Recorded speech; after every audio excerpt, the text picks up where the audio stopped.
for speakers to improve their speaking abilities, to recognize individual Toastmasters as an encouragement to all, for all, and to provide an opportunity for all Toastmasters to learn by observing speakers who have benefited from their Toastmasters training. So I think today we will have some excellent speakers and we will have the opportunity to learn from them.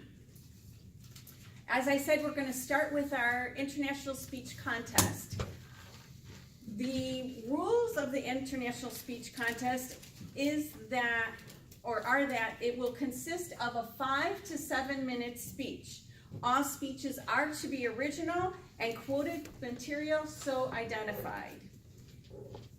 Timing will start with the first word uttered or when the speaker uses any form of communication to the audience. So that's important.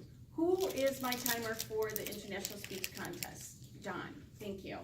Could you please show me the lights that you will show at 5 minutes, 6 minutes, and 7 minutes, please? I certainly will. At 5 minutes, the minimum time for the speech, I will turn on the green light. At 6 minutes, the yellow light will go on. And at 7 minutes, the red light goes on. There will be no signal for the grace period. That is at 7 minutes and 30 seconds, and that is the maximum time permitted for the speech. Great, thank you very much. Contestants, were you able to see those I was lights? able to see, although I am disturbed by the fact that none of the light bulbs are the same. That helps you distinguish between them in case you're There we colorblind. go, thank you, I appreciate it. Oh, good answer. No I love that. photography is allowed unless the contestant and the contest chair have given their approval in advance. Yes. Yes, we are good there. Once the contest has begun, members of the audience are asked to refrain from leaving and or re-entering the room. If you must leave, please do so under the times of silence between contestant speeches. The Sergeant at Arms, who's my Sergeant at Arms, Ramesh, will not allow anyone to enter the room during a contestant speech. So if you hear on the door, do not answer it. Just saying. Mr. Contest Chair, also known as Joel, have all the contestants been briefed and are all contestants present, and are we ready to proceed? Yes. Perfect. Have the contest officials been briefed, and are we ready to proceed? I believe so, yes. And have all the judges been informed of what they need to do? Yes. Thank you very much. Okay, since we only have one contestant for the international contest, do we need to judge? You do not need to, but if you wish to, you can. Well, I think even if we don't have a formal judging session, it might be beneficial to our contestant to have those forms, or maybe we could just do comments.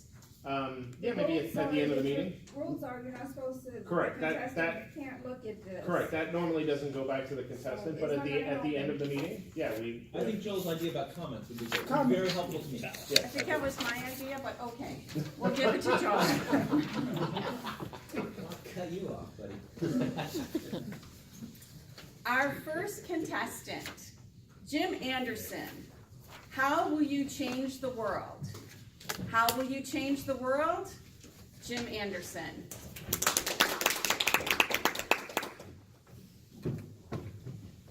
So my question for you is, how long are you planning on living? It turns out I know the answer. If you're a male, you can look to live roughly about 78 years. And if you're female, you can expect to live for roughly about 82 years. Hey, it's an average, so people live longer and shorter, but that's fine. Assuming that you look both ways when you cross the road, you don't play carelessly firearms, and you don't eat 12 eggs a day or something like that, you probably should be able to make it to these numbers. That's fantastic. That's a chunk of time. Well, as long as you're going to spend that much time on this planet, it seems as though you should spend your time wisely.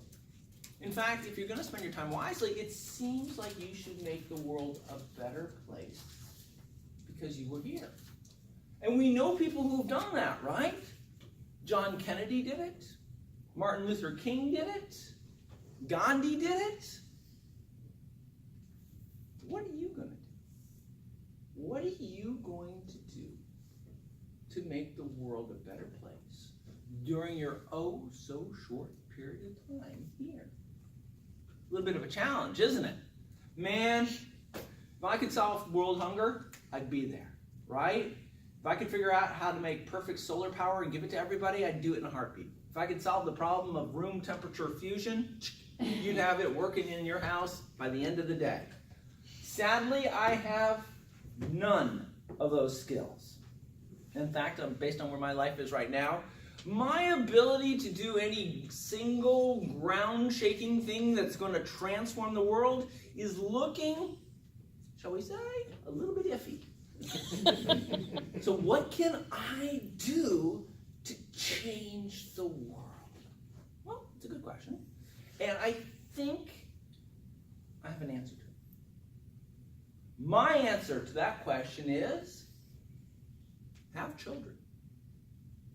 I feel that my children, and in my case 3 children, are sort of my launching a torpedo against the good SS future ship. And my children will undoubtedly sink the future. They will transform the world in a positive or negative way. I don't care. It's going to be different because they're here. And it'll all be because I made them show up. Thank you very much. Little help.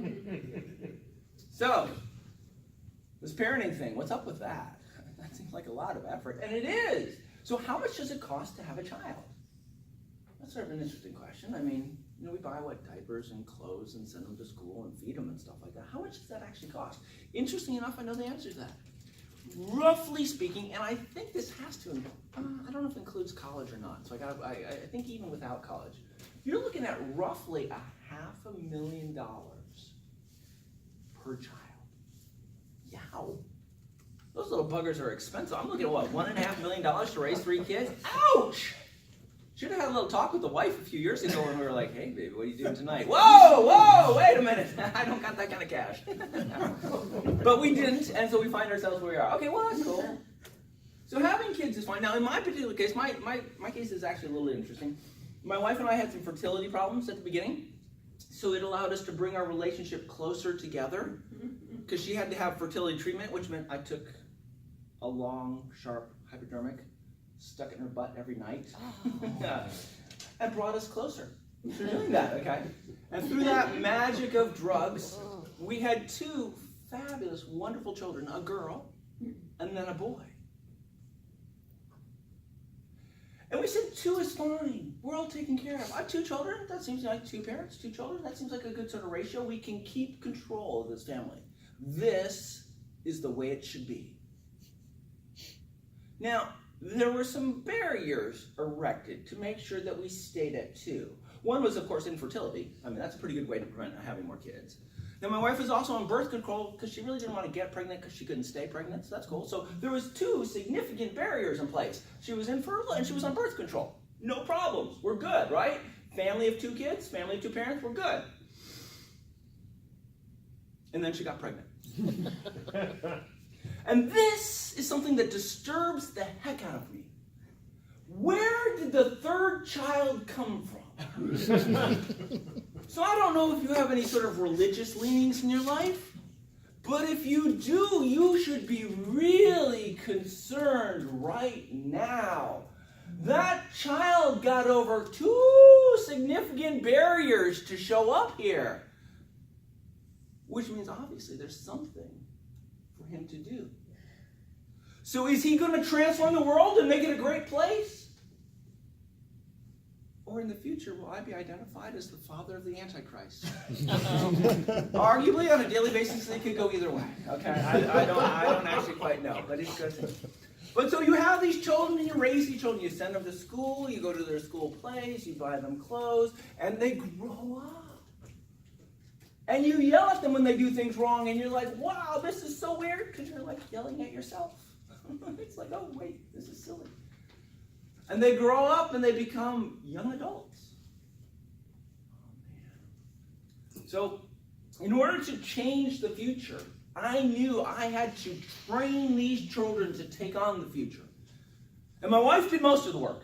I grant that. She did most of the work. No problems with that whatsoever. But I feel that I did perhaps the most important thing when it came to raising successful children. I taught them to drive. If you don't think that's terrifying, I got news for you, man. It's terrifying. Oh my God, they didn't have a freaking clue what they were doing in that car. And there I was sitting next to them going, oh my God, oh my God, oh my God, oh my God, oh my God. I've been successful with 2 and I'm working with the 3rd one right now. I mean, it's not guaranteed we're gonna make it through this, okay? It's iffy every single time. And if you're ever in a mall, in a parking lot, you might wanna park your car someplace else, because I'm probably in that mall parking lot with the little kid driving around and you don't wanna be there, okay? Because we're gonna be parking next to your car at that point in time. Then what happens? Well, they go off to college. And college is a huge transformation for these little missiles that you're raising to send off against the good ship future. Because they go away and they're spending time away from the house. And then it's up to you. But you know what's funny? They may be off at college, but I'll be damned if they don't call like 15 times a day. What's up with that? So ladies and gentlemen, you can change the future, and there's 1,000 different ways you can do it.